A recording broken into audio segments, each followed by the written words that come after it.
Saudi আরবে ক্ষেপণাস্ত্রের আঘাতে নিহতের ৮ দিন পর ফিরল মোশাররফ হোসেনের নিথর মরদেহ। শুক্রবার সকালে তার মরদেহ বহনকারী ফ্লাইট শাহজালাল বিমানবন্দরে এসে পৌঁছায়। পরিবারের কাছে মরদেহ হস্তান্তর করেন প্রবাসী কল্যাণমন্ত্রী। বলেন, স্বজন হারানো পরিবারের পাশে থাকবে সরকার। পররাষ্ট্র প্রতিমন্ত্রী জানিয়েছেন, মধ্যপ্রাচ্যে উত্তেজনায় এ পর্যন্ত ৫ বাংলাদেশি প্রাণ হারিয়েছেন।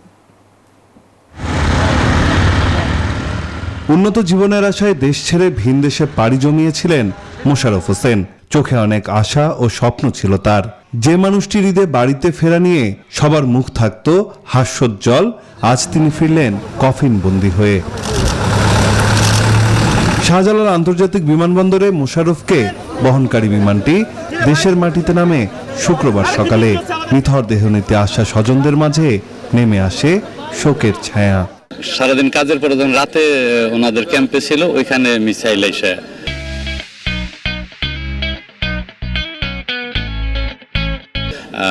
আহত হয়, প্রথমে আহত হয়, চিকিৎসাধীন অবস্থায় উনি মারা যায়। সুখের আশায় গেছিল, কিন্তু হয়তো সুখ সইল না। আল্লাহ আমাদেরকে এই সুখটা দিল না, সেই সুখটা কেড়ে নিল। বড় বাচ্চাটা নবম শ্রেণীতে পারে, ছোট যে বাচ্চাটা সে শিশু প্রথম শ্রেণীতে পারে, এমনকি চলার মতো ওনার এবিলিটি নাই। পরিবারের কাছে মোশাররফের দেহ হস্তান্তর করেন প্রবাসী কল্যাণমন্ত্রী। বলেন, মরদেহ বহনের সব খরচ দিচ্ছে সরকার। এখন সাময়িকভাবে তাদেরকে আমরা আর্থিক সহযোগিতা করব এবং পাশাপাশি তাদের বাচ্চাদের লেখাপড়ার ব্যবস্থা করব। তাদের ফ্যামিলি মেম্বার কতজন কারা আছে, উত্তরাধিকারী কারা আছে, সেটা দেখে আমাদের সংশ্লিষ্ট সংসদ সদস্যরাও আছেন, সবাই মিলে আমরা এটা সমাধান করব। পররাষ্ট্র প্রতিমন্ত্রী জানান, মধ্যপ্রাচ্যে প্রবাসীদের নিরাপত্তায় কাজ করছে সরকার। আমরা যারা ওখানে থাকতে চাচ্ছে তারা যাতে সুরক্ষিত থাকতে পারে সেই ব্যবস্থা আমরা করছি, এবং যারা আসতে পারছে তাদেরকে নিয়ে আসার ব্যবস্থাটাও আমরা করার চেষ্টা করছি।